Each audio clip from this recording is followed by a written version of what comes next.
sheriff 12 years. I've been in law enforcement working for 40 years. After 4 decades of service, I've seen the good, the bad, and the ugly on this border. Right now, this is the ugliest and most neglected border I've ever seen. It's like our president has completely abandoned our border. The rule of law has been set aside. There is no consequences that come across our border. And that's a really, really slippery slope for public safety in our country, national security, and humanitarian. It's just, there's nothing good about what's going on our border right now.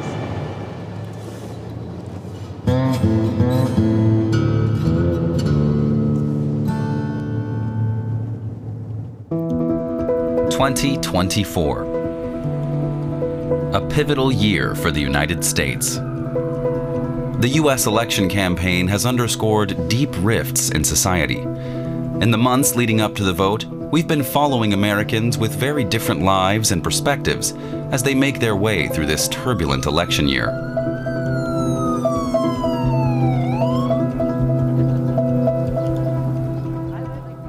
I got here at 6:30, and I thought that I could get in to the trial because it's history. So I hope his orange face gets an orange jumpsuit. Trump is innocent. This is a waste of taxpayers' money. Go away. We don't really want to hear what you have to say, because all you have to say is bull. You're full of crap, lady. I don't know what kind of drug you're on, but I don't want to hear your shit, okay? So go tell somebody who cares. Go somewhere else. Get the out of my life. Leave. Watch your language, young man. Watch your language.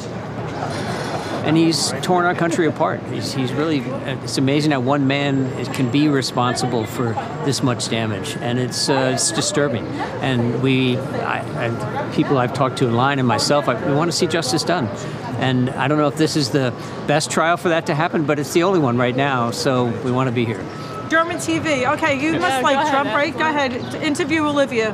Go ahead. Hi, Olivia. Hello. So why are you standing in line? I'm here to show my support for President Trump. It's completely a witch hunt, a farce. So it's a waste of time, waste of taxpayer money. Those police should be in the subways taking care of the real criminals. It's a disgrace to our justice system that they're doing this to a former president and the future president of the United States. Yes. Good job.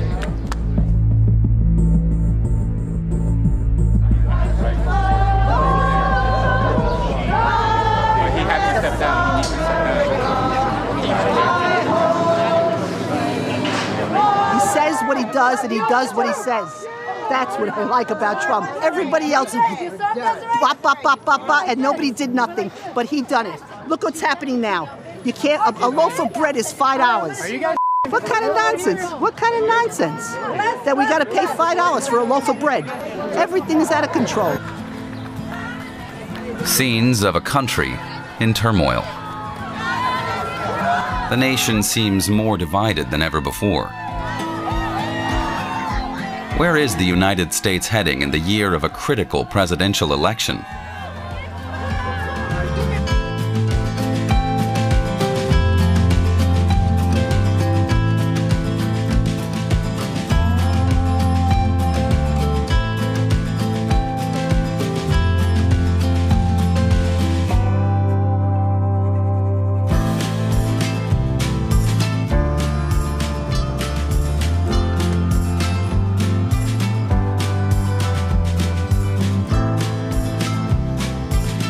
In this hair salon, a political hopeful is getting ready for an important appearance.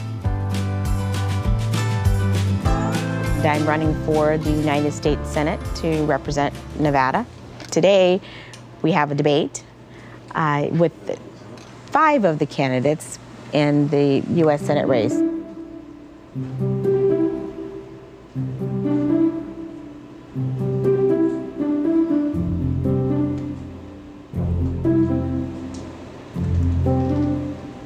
I'm doing it for my kids, and because I need them to have a better future. I want Martin Luther King's dream to be their reality. I grew up in the country that I grew up in, because it's not. It's changed so much.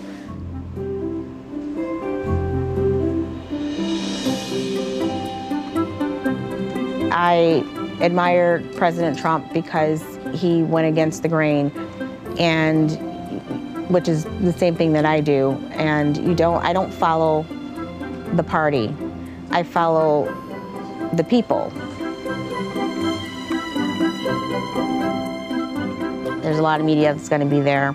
Nevada is a key state for the presidential election and for the Senate. So if we can take Nevada, take this seat, then we'll have a better position in the Senate. It's my last safe travels. Thank you.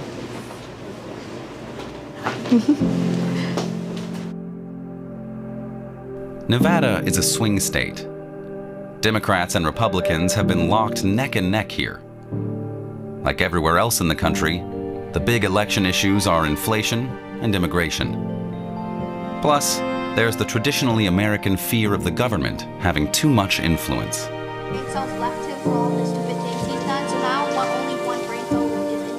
I see the dwindling away of the Constitution, and I'm like, my kids are going to grow up in the country where they have no rights. And I know my kids, they're a lot like myself. They may end up in prison and jail, targeted, because they're not going to just lay down and let someone take their rights away from them. They're going to fight. Rhonda Kennedy came from a poor background and has fought hard to get where she is today. That experience has steeled her for the world of politics. Mike? Yeah? Are you packed? I am packed. Now I gotta get everybody ready. Guys! Mike! Yeah, I'm coming. All right, coming. Okay. Out. All right. The debate is being held in Reno. Rhonda Kennedy's family will be there too. Having family around can boost a campaign. Let all my animals be alive and my house not be burned down when I get back.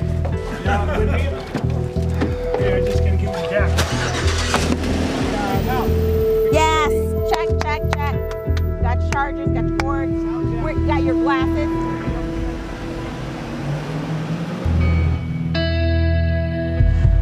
The question of who will end up in the White House is on everybody's minds. Evangelical pastor and political activist Doug Padgett has decided to spend the months before the election on the road. Nothing.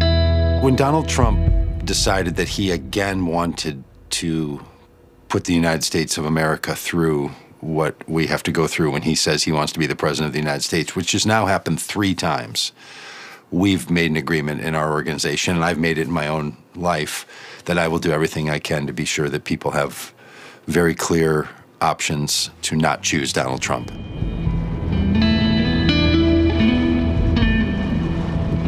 With his organization, Vote Common Good, Doug Padgett has been traveling around the U.S., talking to voters and trying to overcome political divides. He wants to stop faith and religion from being wielded as political weapons.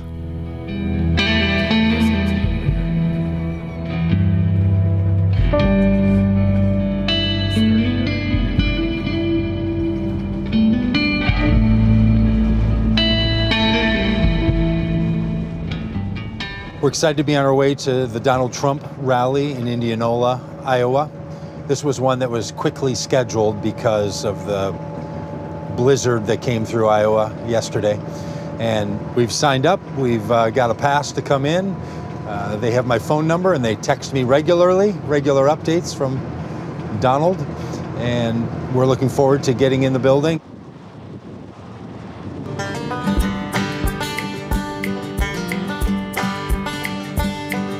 After the election in 2020, our organization recognized that Republicans were going to pivot to using the United States-Mexico border as the topic for which they would tell voters to think about their own voting identity through a lens of the border. We saw it coming. We tried to tell the administration, we tried to tell every Democrat that we do work with and do training with, this is all going to be about the border come 2024. Because we were already hearing and knew it was going to intensify, that Republicans were going to start to use the issue at the border as something that they were going to tie into a whole lot of other issues, primarily around making Americans feel unsafe.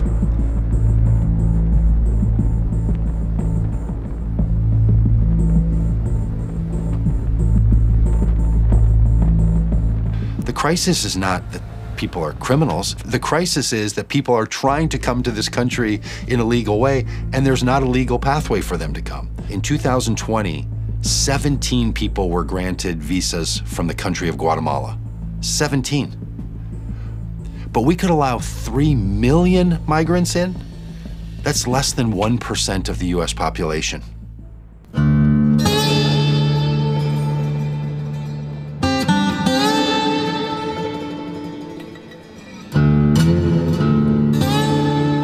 At the US-Mexico border, barriers like this were built to stop undocumented migrants and drug traffickers from entering the country. But in reality, they've become symbols of Americans' anxiety and frustration when it comes to the southern border. The political deadlock over immigration and border protection seems much harder to overcome than the fences themselves. Under President Joe Biden, the number of undocumented immigrants rose sharply. Sheriff Mark Daniels wants to see former President Donald Trump back in the White House.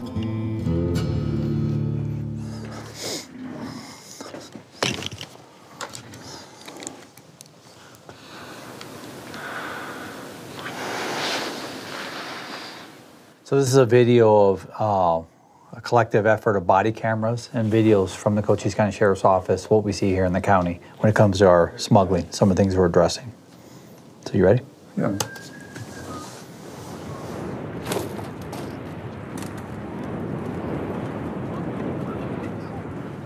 And these are all individuals that come across the border legally by the cartels, and now the smuggler driver is trying to get them out of the county before my deputy stopped them. This happens every day here.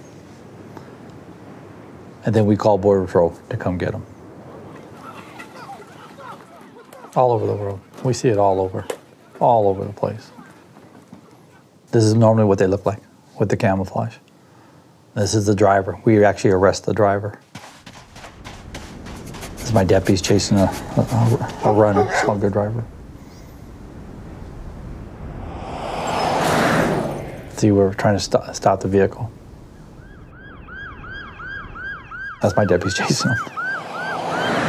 Watch you see them bail out. There they go. This is what Washington, D.C. doesn't want us to see. A lot of them are repetitive criminals. You can see right there. See them?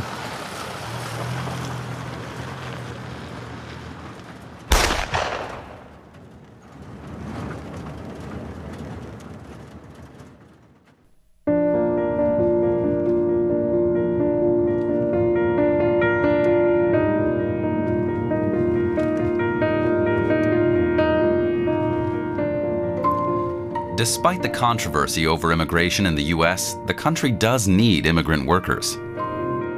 For many, the dream of living and working here does come true sooner or later. Olga Samaniego came to California from Mexico almost 30 years ago. Mostly I work in 5 days. Sometimes I need to work in 6 days. Per day is like 10 hours. I work very, very hard, you know. Sometimes I say, oh my gosh, I don't know how I can work all day. People like Olga Samaniego travel long distances to maintain villas, swimming pools, and gardens for the wealthy and super rich in Rancho Santa Fe. Most of the workers here are Hispanic. Very few have the right to vote in the country where they live and work. Yes, it's a gated community, very secure, yes.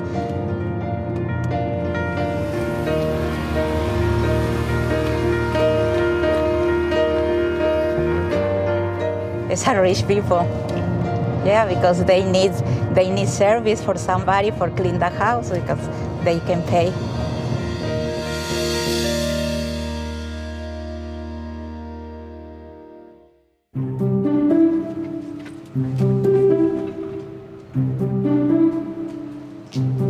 Hello, welcome. Thank you. How are you? I'm well. How are you today?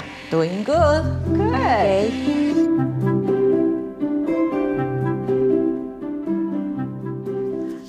Well, this may look like an entry hall, but it also doubles as our disco dance floor, doubles as our banquet hall when we entertain 20 or so people. To the right is the kitchen, and the left is the master suite. And this is where we hang out. We play music, we read, we play games. I've got 4 amazing grandchildren, and they hang out here a lot. Well, this is where we mostly hang out, because after all, this is Southern California. Why not?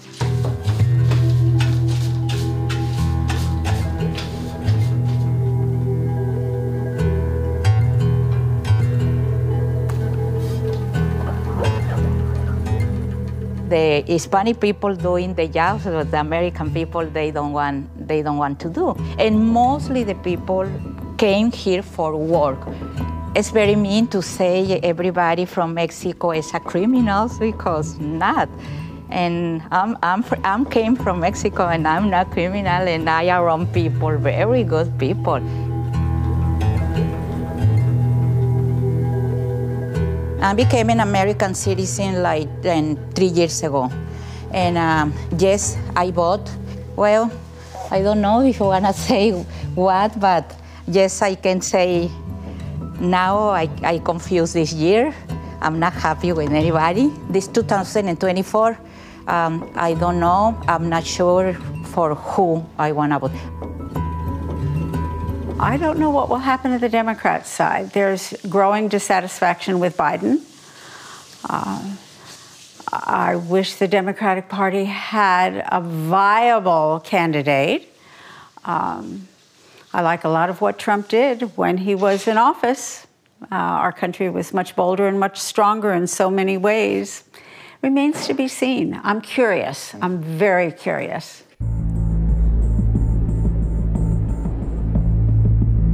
Back in Iowa, on the way to a Trump rally, Doug Padgett and his team have to pull over.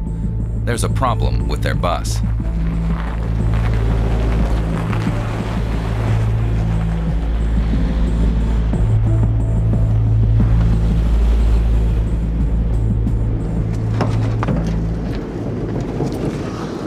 Yeah, negative 17 degrees, froze up everything, batteries really tanked and couldn't get it started.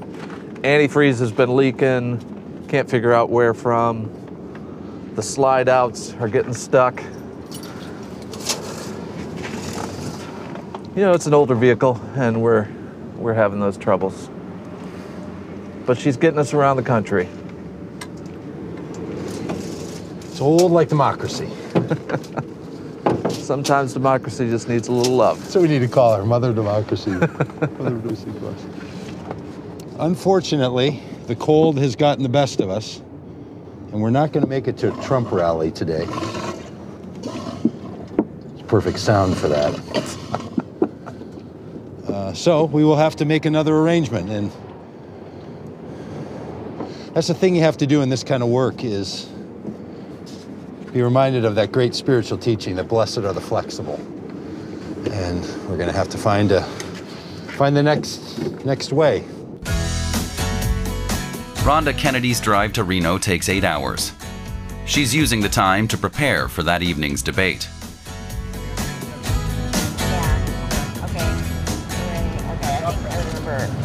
Good evening.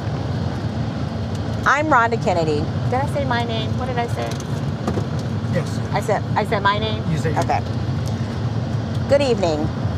My name is Rhonda Kennedy, and I'm here tonight to earn your vote to be the next Republican United States Senator for the great state of Nevada.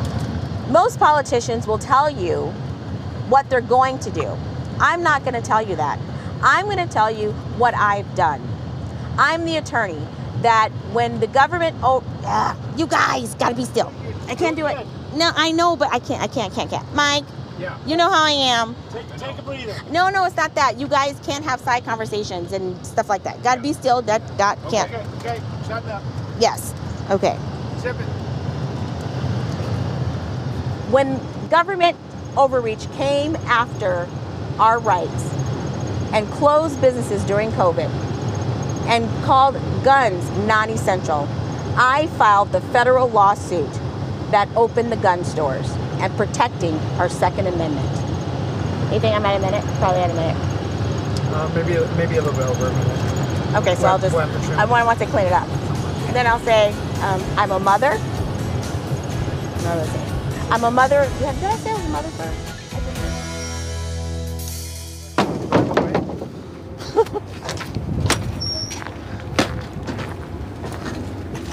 All right, give it a start.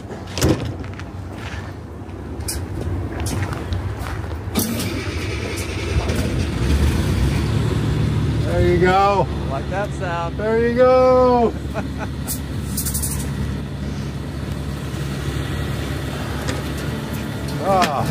Anytime the bus starts, it's a good day.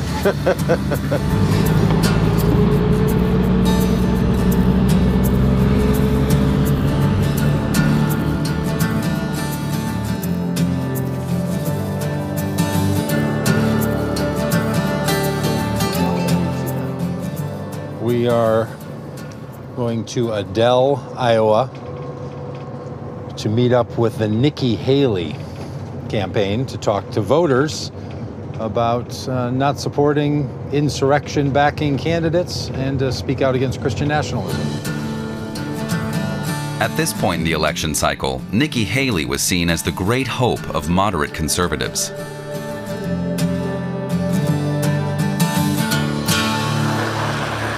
The first woman president of the United States of America, Nikki Haley.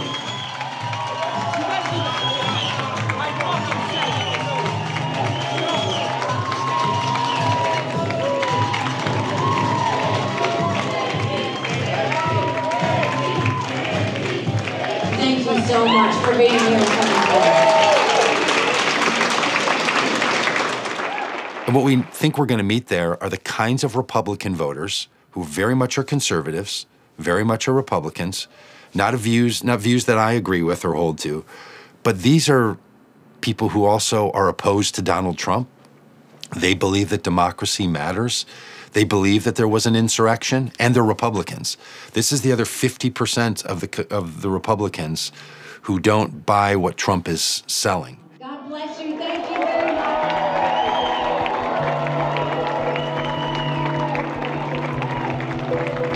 I'm wondering, like, we think Christians shouldn't vote for Donald Trump, but how do you think about it? Is that partly why you're here for Nikki Haley? Is there something about your faith? No, not my faith. Your faith? I'm just going to save this country, that's all. Yeah, so it's not a faith issue for you at all? It is not. Yeah. I literally left the top of the ballot empty in 2016 because I didn't think it was right for Christians to support. And it wasn't on any of that stuff. He's just a morally bankrupt leader. Yeah. I'm an evangelical pastor, and I think Christians shouldn't vote for Trump. I think he's a real problem, and they should stay away. Well, I'm not a faith voter, but okay. I agree with you. I'm going to support Nikki Haley. Yeah.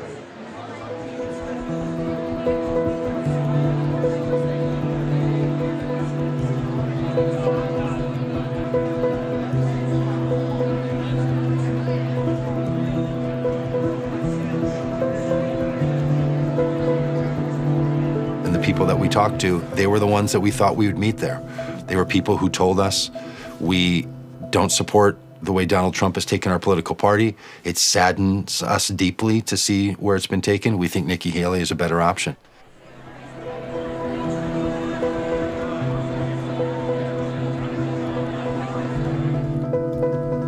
But just about 6 weeks later, Nikki Haley ended her bid for the White House, and Donald Trump became the presumptive Republican nominee.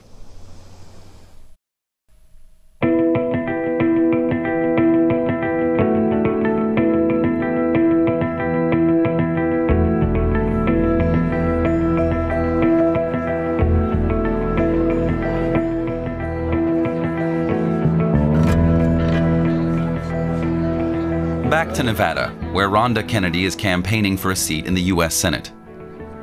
The decisive vote is held on the same day in November as the presidential election. But Kennedy's first test is the Republican primary.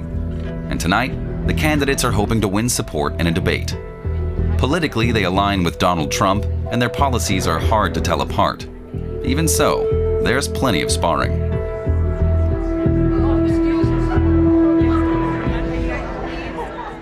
She's the biggest one in this race. She lived here for 2 months, and filed for Senate.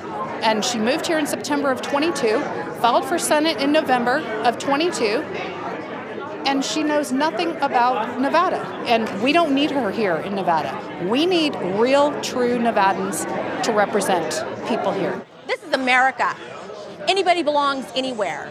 I can live anywhere. There's nothing in the U.S. Constitution that says that you have to live here a certain amount of time. So I don't know what rules you're going by, but maybe you should get the book and read what our founding fathers said.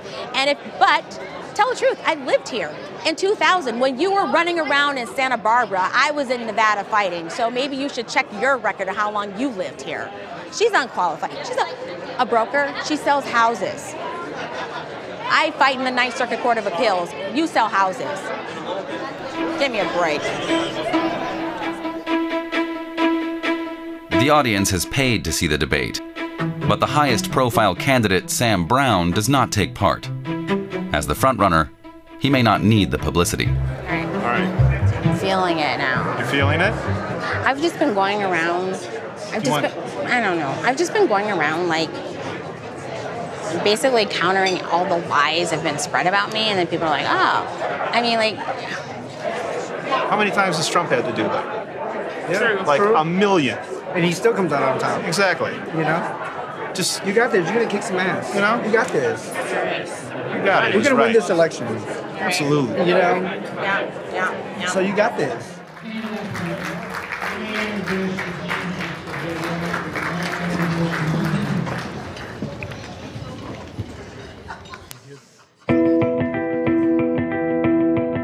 I'm a mother of 6. I'm a grandmother of 4. I'm a wife, I'm an attorney, and I'm a businesswoman. And most importantly, I'm a patriot. Taxes and power to the people, not the bureaucrats in the government. Always downsizing. Our American dream is under attack, and right now we have a nightmare. We are one election away from losing this country. And if we don't stand tall, we're gonna end up like Venezuela. I will stand for a secure border, our national security. My uncle was murdered by an illegal immigrant. That needs to stop. We need to send them all back. Nevada is the second highest per capita for sex trafficking. They have no idea how many terrorists have come through that border. Put your faith in the true Nevadan. That is me. I have over 30 years vested in this state. I have served, represented, and negotiated for Nevadans my entire career. I am asking for your vote. Thank you so much.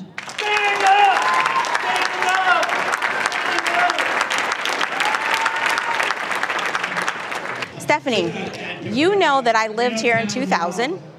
You know that I lived here in 2000. So your comments, I never voted here, I was never here.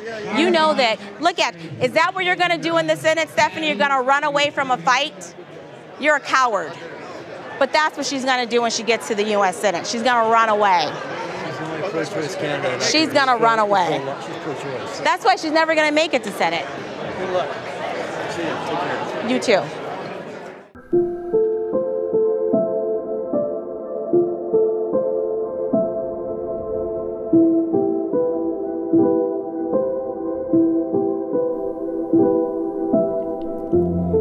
The city of St. Louis has long been seen as the gateway to the American West. It's the place where many newly arrived settlers once began their journey westward in hope of a better life. These days, many white middle-class residents live a half-hour drive outside the city in St. Peters.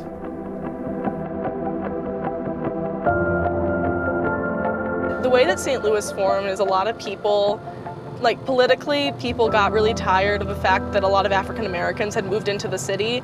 So in the late 1920s, people started moving out of the city, and then they came to places like this. It's called the White Flight because all the white people left.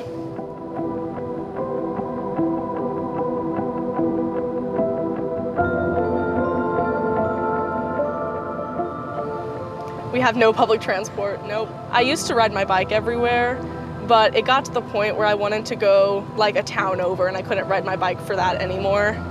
And if you don't have a car, you don't have a license, you have to rely on your parents for a lot more of getting around, and you have to take the school bus to school, which adds a lot of time onto your day. So it's a lot more convenient to have a car.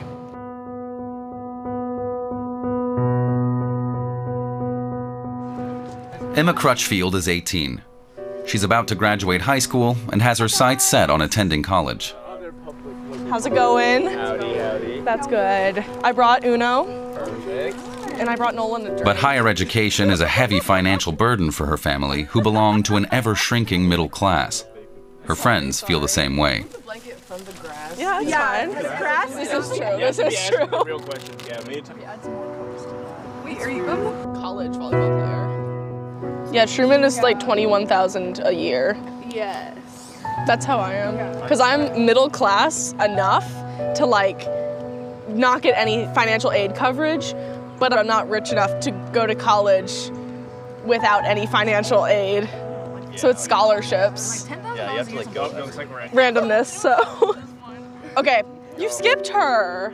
the bottom. We haven't got. Reshuffle. Reshuffle. Because Gavin. I personally don't think any of them can represent us, because like usually older people, they don't really understand, because they probably could pay for college or like had enough money to get through college, but like we don't have enough money, and like I feel like especially the candidates now, they don't understand that. The times were a lot different because and they're trying to make us to go back into those times. Like buying a house in today's market is like, I don't think I'm gonna get a house.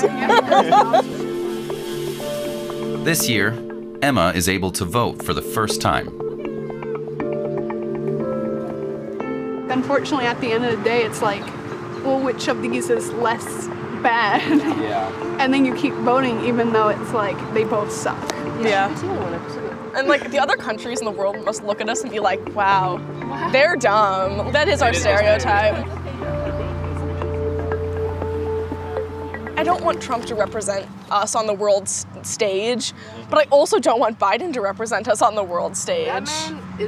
That man is old, so he's stumbling on his words with I know.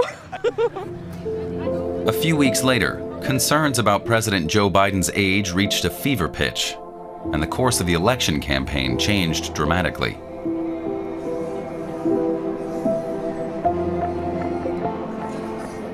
Dance, dance, revolution!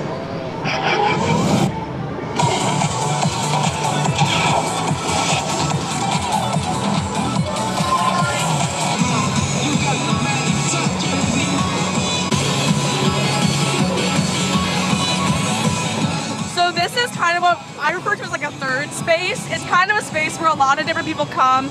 A lot of low-income and high-income people both come here, which is very fascinating from like a social economical divide. And so a lot of African American and Indian people will come here even though it's more closer to the suburbs. And it's close enough to the city that everyone kind of comes here and feels comfortable. So it's a good third space. Yeah.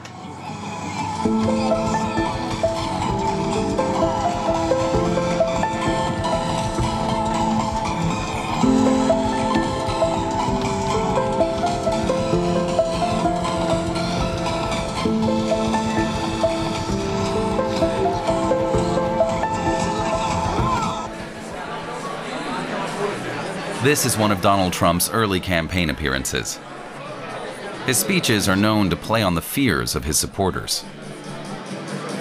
We've opened up borders to people that are bringing non-moral values to the country. Fentanyl, human trafficking, all kinds of terrible, terrible things. This influx of millions of people going unchecked, it's just not fair to people that use the legal process to get into this country. First thing he needs to do is close the border. Second thing he needs to do is open up the pipelines again and start drilling, make us energy independent again, and cut off China. You know how many things we have here in the United States? You go to buy something that says made in China? I'm so tired of buying China, China, China. There aren't only Trump supporters here. Young left-wing activists are protesting for an entirely different future. Came here to disrupt and mobilize a movement, a mass movement, powerful movement. ultimately, Trump cannot be allowed to get away with his lies. He is bought out by the fossil fuel industry, and that is obvious in who he appointed to his cabinet when he was president. Rex Tillerson, the former CEO of ExxonMobil, was in his cabinet. And if Trump were to become president again, he would just continue passing more and more policies that would doom our future.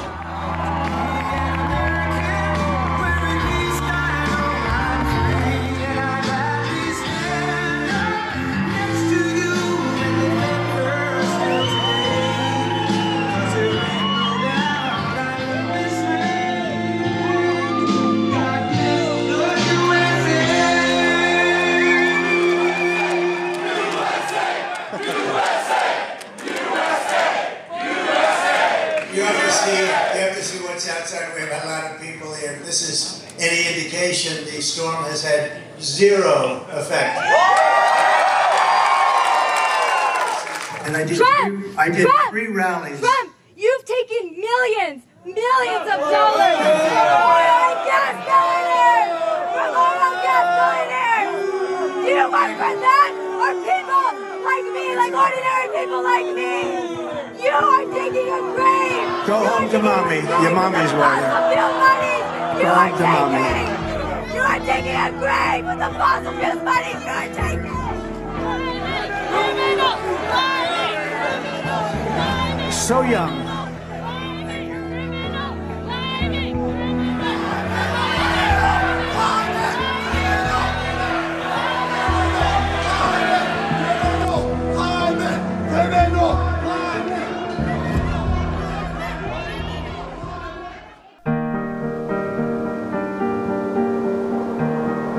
What's known as the Rust Belt used to be the prosperous industrial heart of the U.S., producing coal and steel.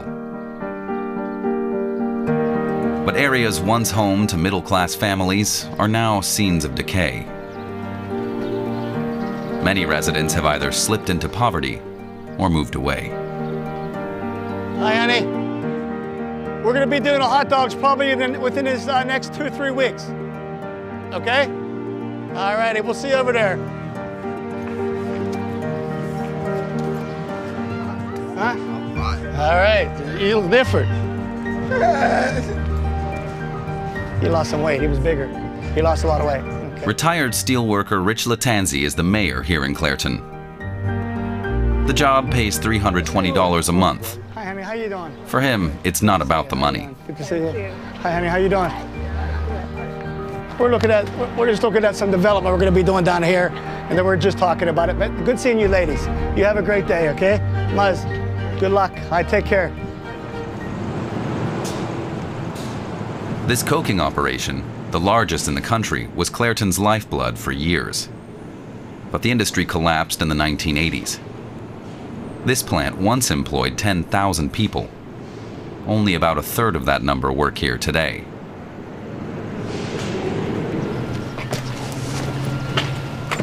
Pennsylvania is a swing state, traditionally Democratic, but now very much up for grabs. When I was growing up, I was always told Republicans are rich, older, white guys. You don't relate to them at all. In some regards, that was true, but it's done almost a 180 now, I think. The younger blue-collar generation are kind of, I think they're tethering to the Republican Party because some of the messaging that's been out there, especially from Trump. He's a real estate tycoon, and you need obviously construction workers, you need laymen to do that thing. So I think his message has resonated with a lot of the younger people. That's why I think you've seen that shift.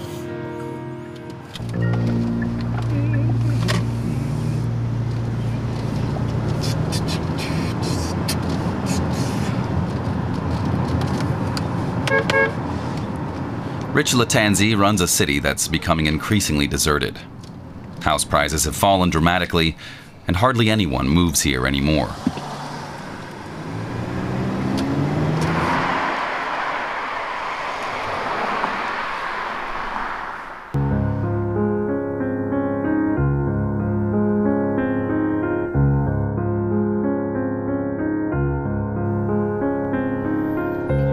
While the once thriving Rust Belt is shrinking, St. Peter's is growing. Most people living here are white, Christian, and middle class. Most of the worshippers at the Lutheran Chapel of the Cross are politically conservative. But there are also many, like Emma Crutchfield's family, who don't want to vote Donald Trump back into the White House.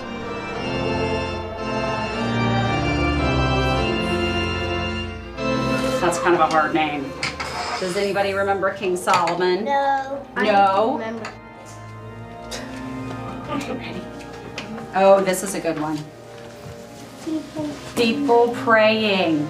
You'll find people praying in a church. Will you find people praying at your house? Yeah, absolutely.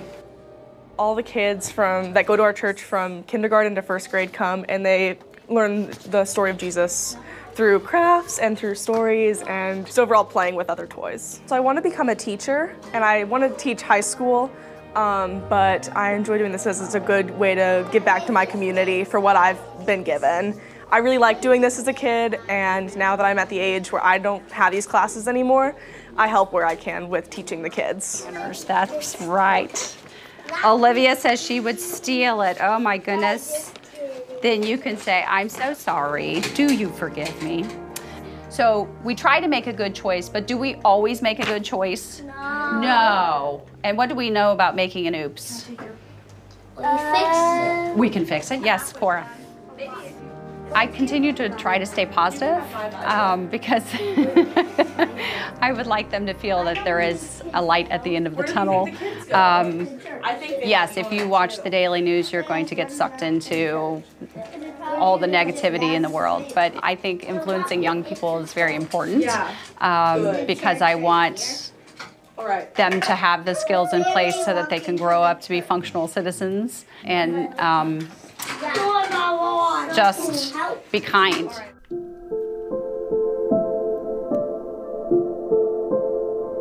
St. Peter's is relatively safe. Emma's little sister can walk home from her friend's house all on her own. Idyllic suburbia is just one of the many faces of the United States. Part of what makes this a country of such contradictions.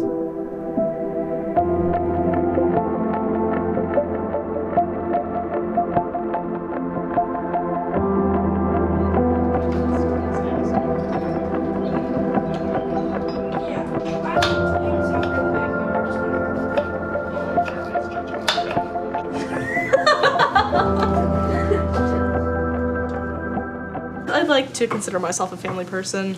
A lot of kids my age are kind of ready to get out of the house and go off to college and move on, but I am not. I'm kind of sad that I'm moving away, and I'd rather stay here and help where I can, especially with my little sister, because I'm her older sister, and I'm gonna be sad to leave that behind.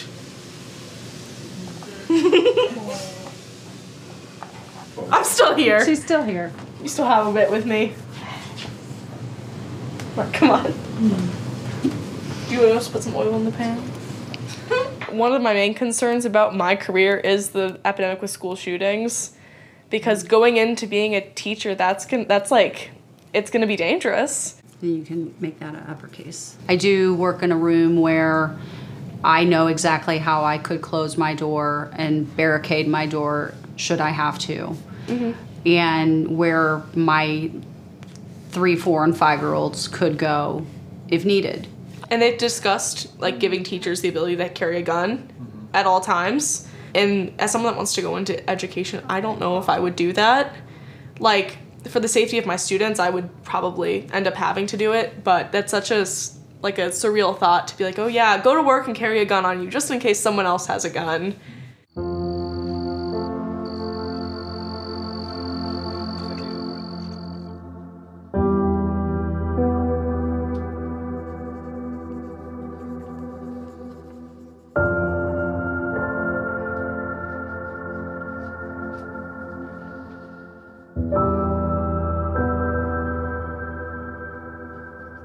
Yeah, it's not going to change. I try to think that it will, but it probably won't. I feel like it's almost going to hurt me more to hold out hope just for that specific one than just to be like, yeah, it's not going to change. I think with the amount of violence that we've had in school shootings, if it hasn't changed yet, it's not going to.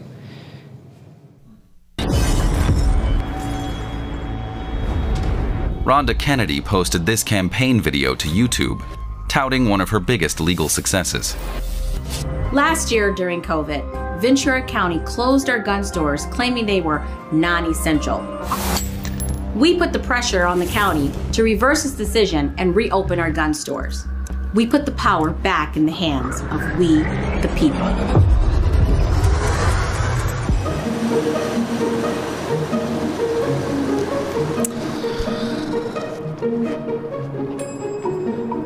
With the Republican primary for U.S. Senate on the horizon in Nevada, Rhonda Kennedy is focusing on connecting with voters and crafting her image. Hey guys. What's up? Hey. Ready to shoot some guns today? Yeah. All right. We're gonna shoot some guns Let's today. do it.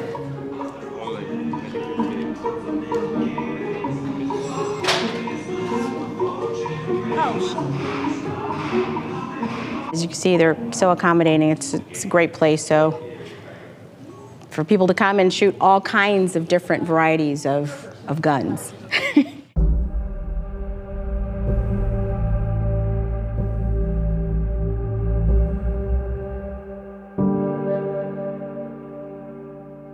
I like something more similar to this one here. That one looks more like my M1A, which is the weapon that actually won World War II. It's the one we used. Oh, look, that's the Dirty Harry gun right there, that #1 right there. Look at that. Look at that beast. This is the best home defense. Right here is a number 37 shotgun, because when you get home defense, you want to make sure that you're targeting the perpetrator and not your family members or your neighbors. But I'm going to be shooting this one right here, an AR-15, which I have an AR-15 as well. Some weeks later, the same type of rifle would be used in an assassination attempt against Donald Trump. You guys didn't see my gun safe where you were visiting me at home, but I have quite the variety of weapons. And I have my handguns in the car, but so that's why Second Amendment is so important, not just for home defense. Our founding fathers wrote the Second Amendment for protections from the government. If the citizens aren't armed and the government comes in, they can do whatever they want to the citizens. The citizens have no way of defending themselves.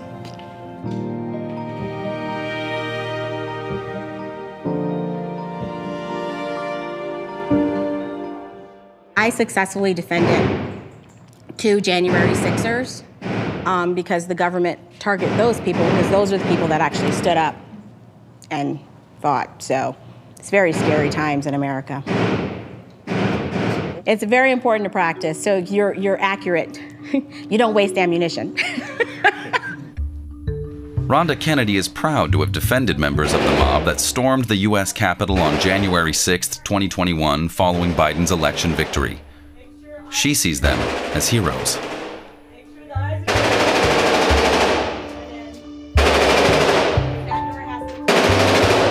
Everybody's here? Keep these on the whole time. We're going to make some noise. Wow. Okay.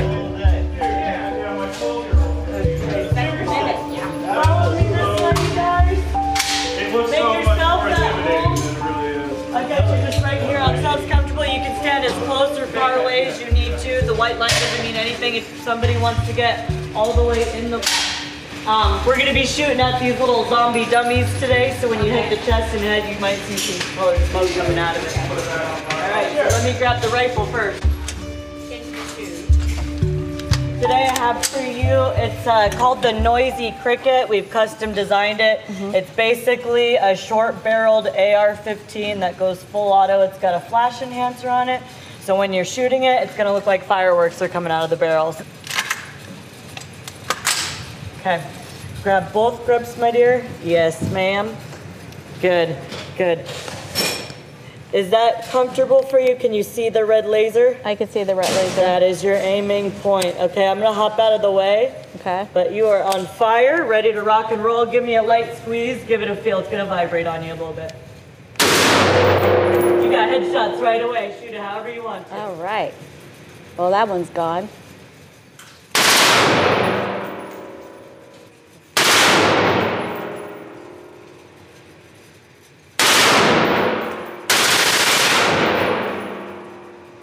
Very nice. Love it. I'm gonna hire you. I love it. Yeah. Oh, that's a chalk right there. That's right. It's America. All right. And then do you want, let me get out of the way. Later, after Joe Biden dropped out of the presidential race and Kamala Harris became the Democratic nominee, Harris called for a ban on assault weapons like these.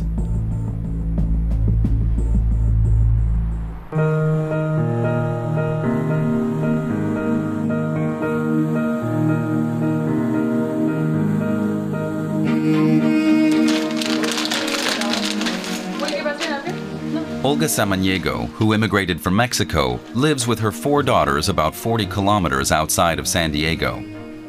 I'm very close with the family. When I'm with my daughters, I don't need anything. I'm not worried for anything. If the war disappears, I'm with my daughters. Well, that is my life. You know, Mexican people, how we are, the family is one of the most important things. No, I didn't. Alexa? I'm growing with my mother sick all the time. She started very young, 32 years when she started with a health problem. And I'm very close to my mom. When my mother to the doctor and she need ¿cuál es el? No, Alexa. Oh, no. Dialysis? Dialysis, exactly. That is the word. Okay, in Mexico, dialysis was only in private hospital. And oh my gosh, we don't have any money for pay one place like that. And my mother, she almost died. She was very, very bad. And I say, okay, what happened if I'm going to United States and I work and I want to send money for my mother? Because I say, what happened if...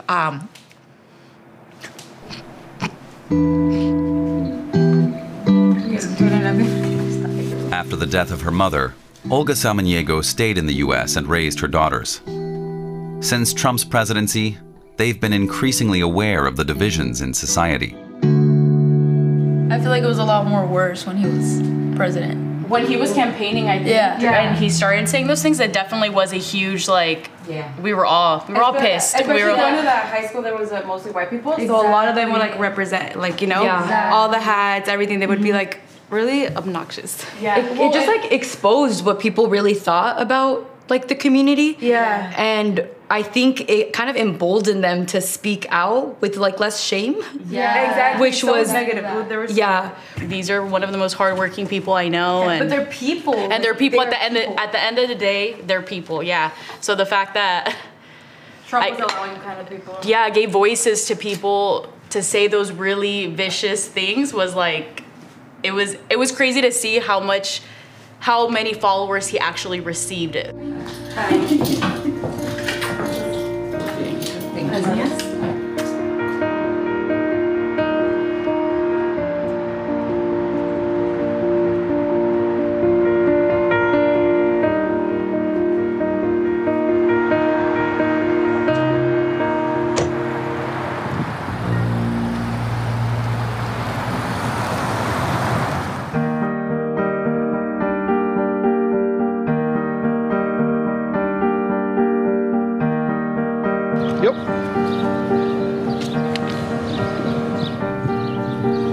It's now summer. Rich Latanzi, the mayor of Clairton, Pennsylvania, has big plans for his city. This is the future site of a health center, which will include a psychology practice. As poverty has increased in Clairton, the issue of mental health has become more present. We had buildings on this lot that were worse than any one of these buildings over there. So these buildings were torn down for new development. And the police get a call and say, hey, there's a guy in town right now laying on the ground, or, he's throwing rocks at cars and he's a grown adult. So we don't want to arrest him because it's a medical, a mental issue. So they take him to our local hospital, and chances are they're out the same night or the next morning or the day after, because they'll maybe give him a little bit of medicine and send him on their way. So that's our hope, that this building can encompass everything we need here in the city of Clarkson. Hi ladies, how we doing? Hey guys. You guys are on film, okay? Okay. We're going to open up our new community center here. Well, we're going to get started. It'll probably take about a year, but you guys will be able to come here and do activities, and then we're going to do a recreation center the other way. How you doing today? Okay. Good to see you. All right. Okay, good. All right, and the pool's open this year. Anybody wants to be guards and want to be serious? How you doing, guys? Can I be a lifeguard? How old are you? I'm like 40. You got to be 15 by June. I'm 11. Yes. I'm gonna be turning 15. Rich Latanzi is doing his best to make sure the swimming pool can open this year. In a city without much money or many opportunities, he knows how important recreational activities are for residents. The mayor also has a vision for this former bank building, which has been empty for years.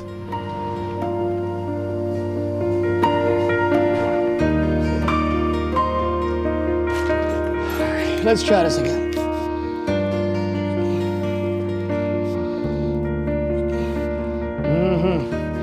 Look at all this hardware. We can't take this out, so when we do our community center, we're going to convert this into a cooler for food, for the food bank, for people that are in need of food. So it's totally all enclosed in there. It's all tight-lipped. There's no ventilation. So this will be our new cooler in there. Back in the day, whenever the mill was booming, people would come up here to do their banking, so they had to have a significant amount of money in the bank. Pretty cool. If I can find some lights in here. At one time, back in the 60s, 70s, toward the 80s, we had 119 businesses. So today, we probably have about 34. So it was a good time. All these little safety deposit boxes. Everybody kept their little money in here. Look at this.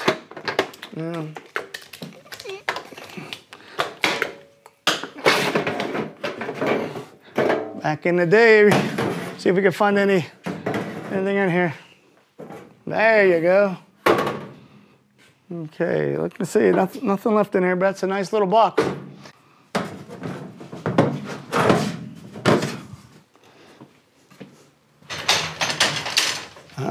Yeah, look at this.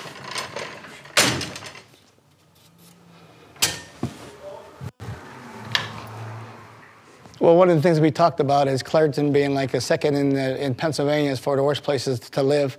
A lot has to do with poverty and crime. And the young kids, I mean, when they're at home, maybe their parents are maybe drinking or doing drugs, or maybe they tell them get out of the house and go find something to do. There's not much to do in Clarkson. We're hoping, especially in the winter months, this is a safe haven where the kids could come up and do some activities, and all the kids growing up in town knowing that they have a place to go whenever there's trouble somewhere else.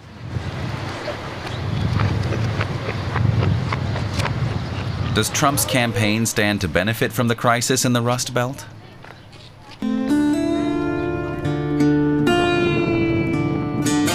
And will issues at the U.S.-Mexico border end up playing a decisive role in the election? This border is not secure. Arizona leads the nation, so 52% of all the fentanyl in the country comes through the 4 border counties, one being mine. 52% of all the fentanyl comes through Arizona. You have 100,000 people dying every year in our United States from poison that we know where it's coming from, we know who's doing it, and we're not doing anything about it. We have failed our people, no doubt about it.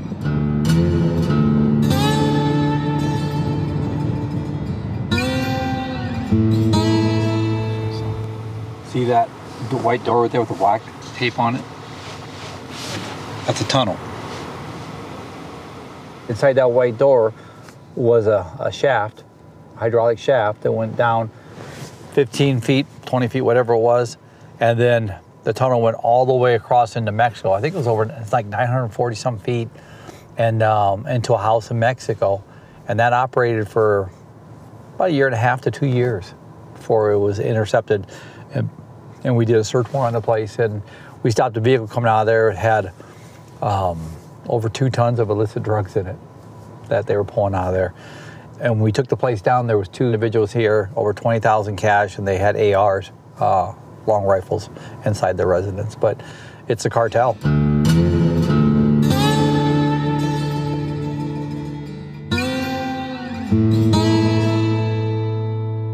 But now you don't see the tunnels. Under President Biden, we just don't see tunnels because they don't have to go underground anymore. They just come across. So, something to think about. In June, President Joe Biden issued an order aimed at stopping unlawful border crossings. But for Sheriff Mark Daniels, it was no more than an election stunt.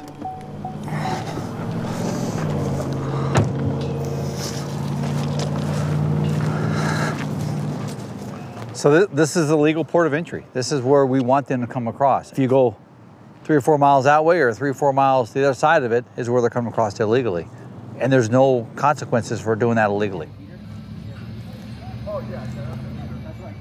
We were just talking about it. You know, yeah, I was telling you he's got a tough job right now, you know? That's busy.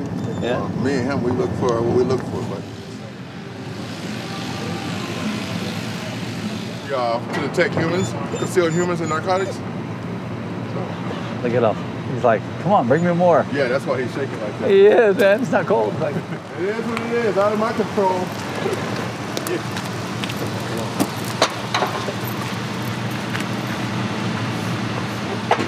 Take care, man. Keep up the good work. I just do my job. That's it. Arizona is a battleground state with a high number of undecided voters who could end up swinging the election.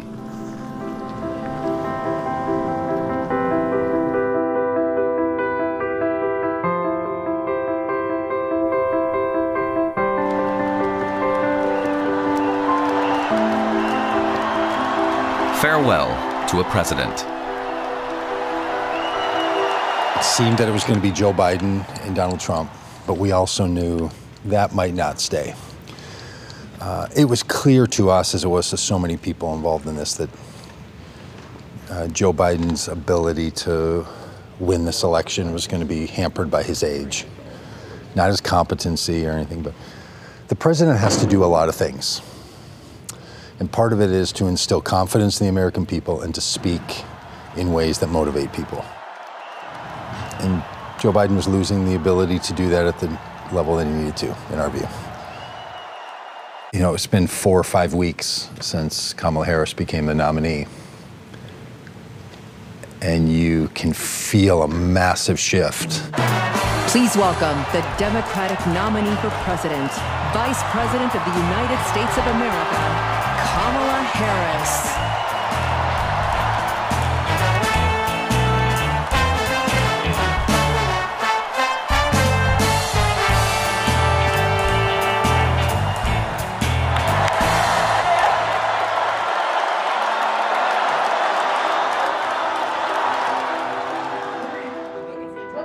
Within the Democratic system, this is a very unified Democratic Party.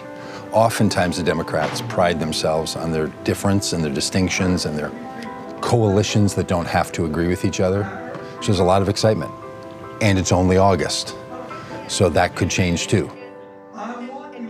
yes, ran for president.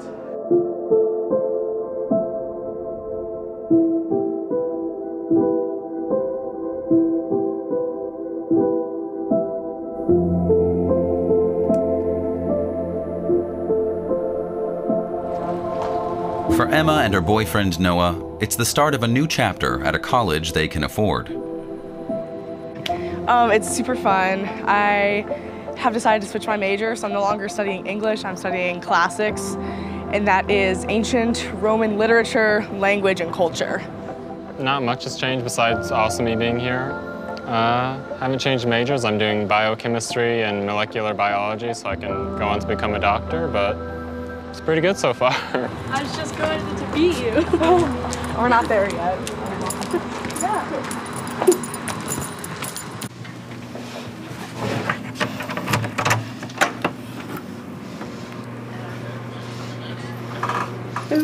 Okay. Go hide in the bathroom, Jada. Go hide in the bathroom. So, we're in my dorm. It's pretty small. There's 2 people that live here. It's me and my friend Jada. So, my room for the entire year is $4,000. I think it's $9,000 for all of my classes throughout the year. But we break it up on a semester basis. So for a semester, I'm expected to pay $11,000.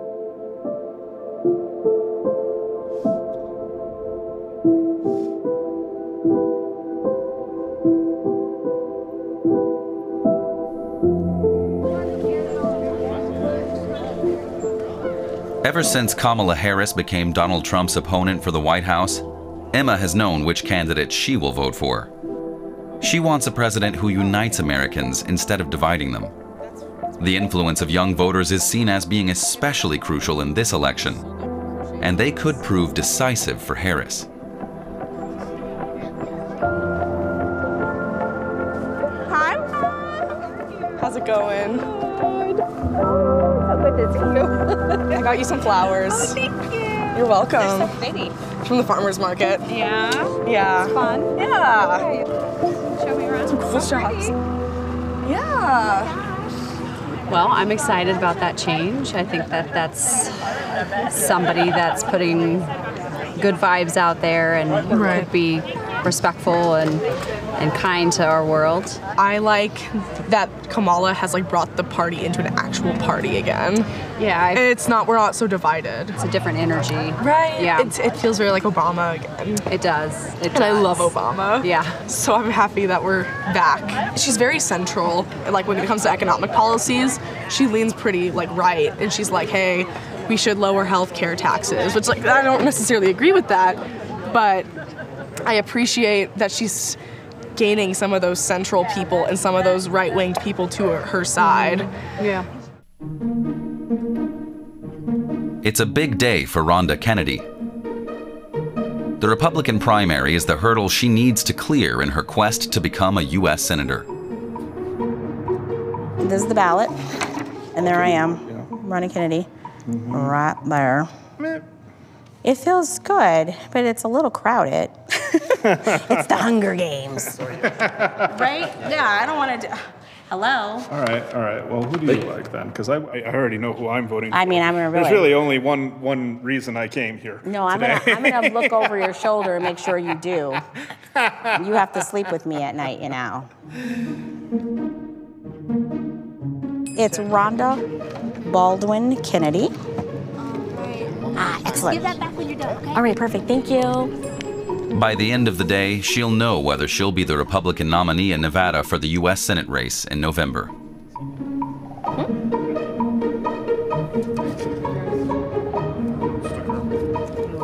Ha-ha! I voted! Voted for myself. That's right.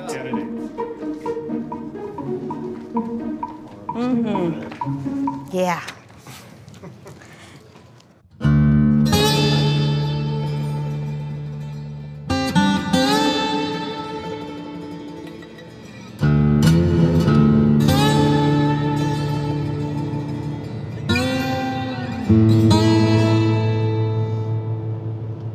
Your sheriffs are usually the most popular, especially in rural communities, influential face. I mean, if the water goes out, they don't call the water company, they call the sheriff. They need something, hey, my mom needs help, she needs food. Who do they call? The sheriff. And we do so many things beyond the badge.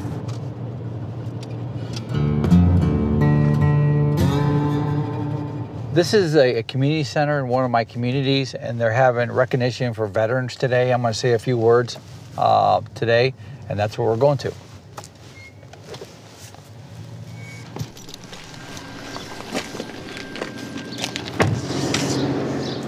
How you doing? Good, sir. How are you? I'm doing well.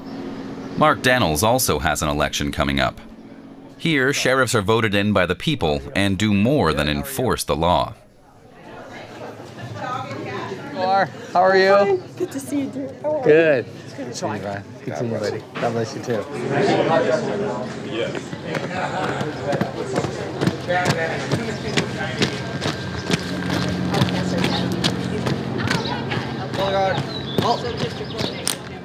That's part of our recruitment. So we get them in high school, kind of teach them the principles of law enforcement, and then when they turn 18, they come work for me. So that's kind of our goal. So that's the great thing about rural policing. Pretty special. A lot of speeches, right? Yeah, most of them in my head.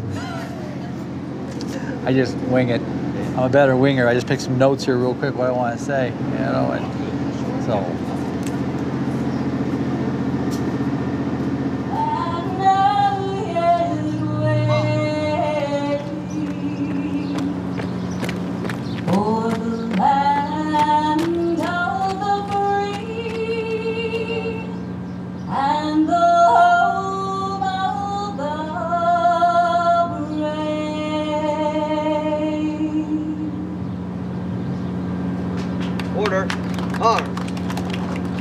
Now I'd like to introduce one of my most favorite people is Mr. Sheriff Mark Daniels. Well, great to be here, Christine. Thank you for the invite. And thank you all what we're doing here. I think we're doing some amazing things here to keep you all safe. And people ask me, Sheriff, how are you doing it down there? The reason we do it down here is because of you. Because it's special when we have people that support law enforcement. A community of support, a community of respect, and a community that understands the rule of law under disciplines. And you all know that more than anybody. Thank you all for what you've done. You are truly heroes of our communities. Thank you, Christine. Thank you all. Thank you so much. Thank you, man. Thank you, sir. Thank you. The sheriff is elected every 4 years. Voters here tend to respond well to candidates who come across as patriotic and close to the people. Here, it was great. I mean, one thing about the military community and being former military myself, being a vet, yeah, it's embracing that special family, trust me, and that's what makes this county great.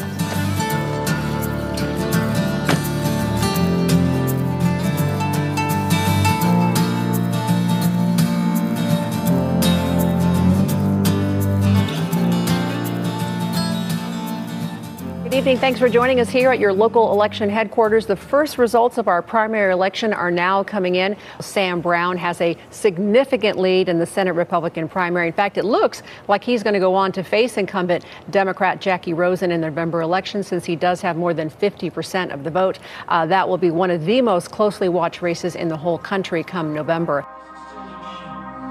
The Trump-endorsed candidate Sam Brown wins the Republican primary. Brown is a military veteran who's campaigning on his experience serving in Afghanistan. Rhonda Kennedy's share of the vote was 1%. Not even enough to get a mention on television. So I don't want you to give up. I want you to keep going. You need to be strong. You have the brains, you can do it. I have faith in you. You did a great job, Rhonda. Everybody clap it up for Rhonda. You did a great job. Just the beginning. That's right. That's right. But we gotta stick together, okay? Stand up, Rhonda. Come on. Right. You know we got your back. I know. It's all good. Power up, Rhonda. Yeah. Good job, Mike. You know what I'm saying? It's okay, Mom. You'll probably win. You'll probably win next time. But I'd have to take more time to campaign. I want to spend time with you guys. Okay. I mean, campaigning all the time again. She has more support now, though. We're gonna help her. We all gonna help her.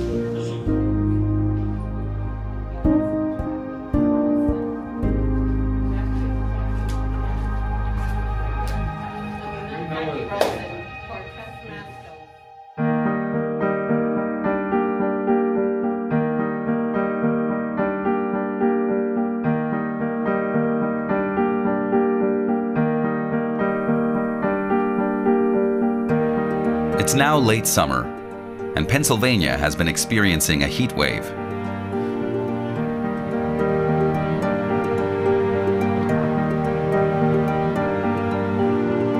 We're gonna get down at the Clairton swimming pool.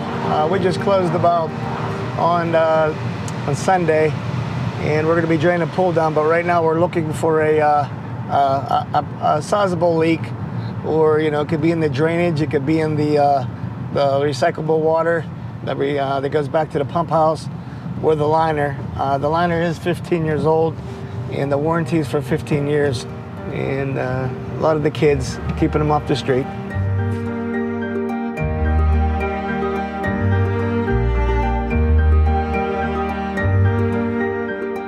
This is what they're doing with the pool. This type of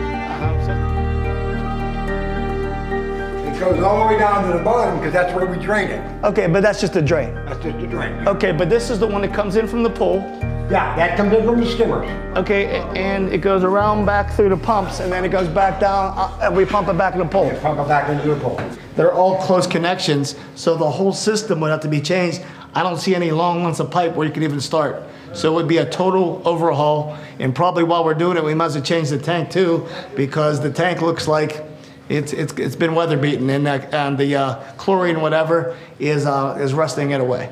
So what does it mean for the city of Clareton? About $1 million. Yeah, well, we got to get it fixed, but this, we can't do without our pool. Too many kids come here in the summertime. If we had them on the street, it would be a problem for us. This is a good place to have the kids down here in the summertime. I mean, I do care a little bit about federal politics, but I don't get emotionally attached to that stuff. For me, the real issues are here on a local level. Those are the things that people don't see. Everyone, the presidential elections and the senatorial elections, congressional elections, everyone sees those. That's the glamour politics. The local guys like the mayors and the council, and even on a county level, it's not really seen that much.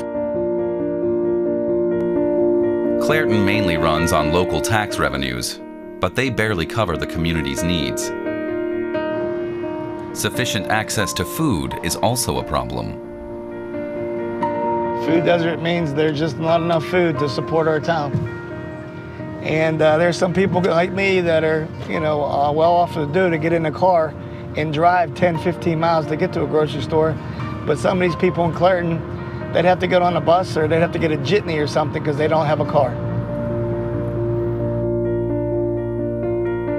There's no longer a supermarket in the city, so local officials organized a mobile grocery store that comes to Clareton once a week.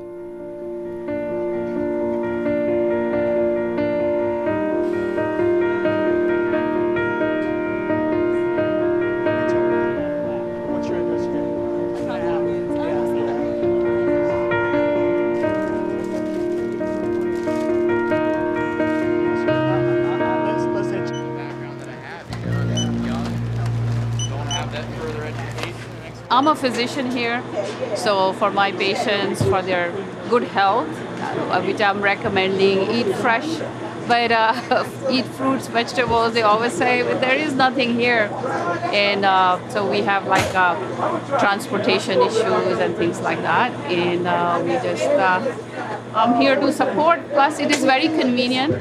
Every Thursday they come here, so I just grab some fruits and vegetables. Question for you. How long are you going to be here? I'm going to be here for about a half hour. I was like, yeah, I don't owe him nothing. That's why I was like, what is you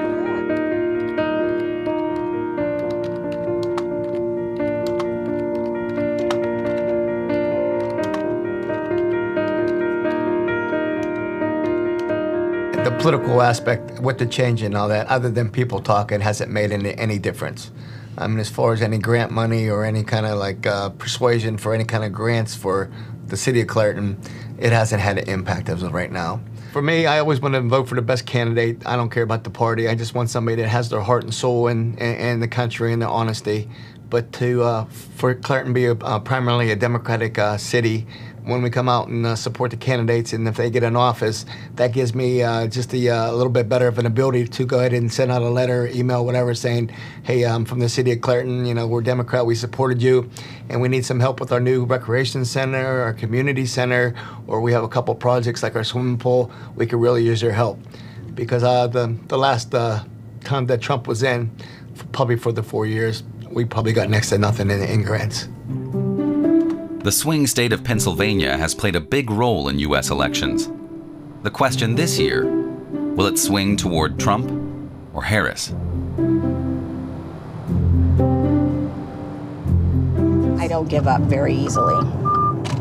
I fight. I've been fighting my whole life. I've been fighting since I was born. I had to fight to live when I was born, so I'm not gonna give up now. Absolutely not.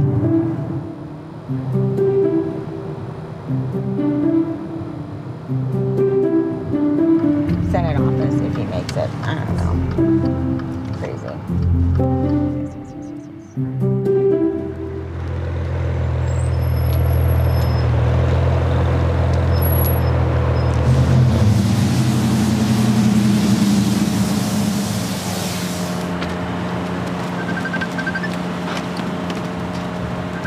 Who would you support for president? Kamala Harris or Donald Trump? Well, 3 months is the election. Got to figure it out. Oh, yeah. Don't study TV. Don't look at what they do in front of people. Look what they do behind the scenes. Yeah. That's the better vote. Because Kamala Harris is not good for people. Oh, yeah. Everyday people. Yeah. No. She's entitled. All right, perfect. Gracias. Yes. Politics isn't over for me for running for office. I originally thought, I just want to be behind the scenes and, talking to people, and they're saying, no, you have to run. I want to support you. And that's from the community. And so I think you're going to see a Rhonda Kennedy for U.S. Congress again.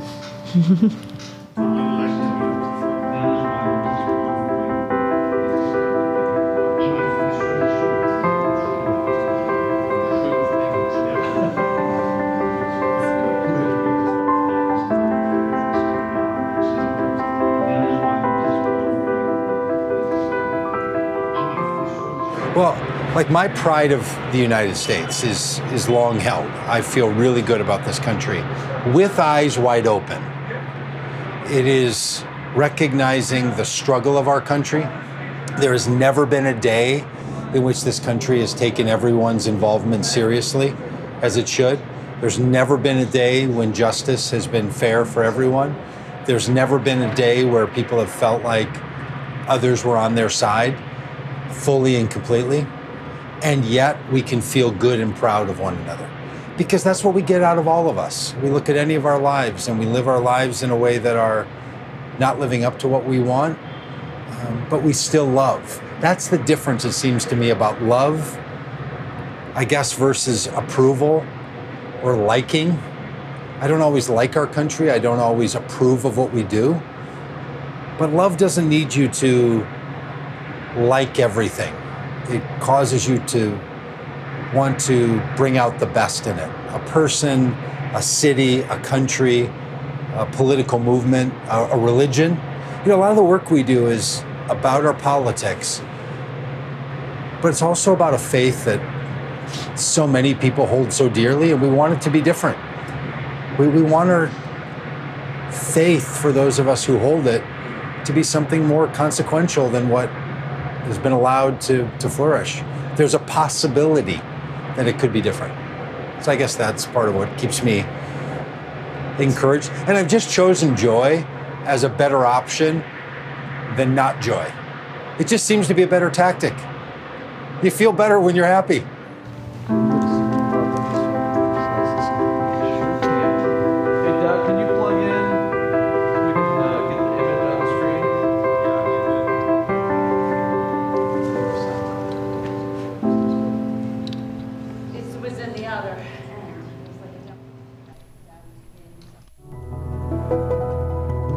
With an election looming, social and political divisions in the United States are on full display.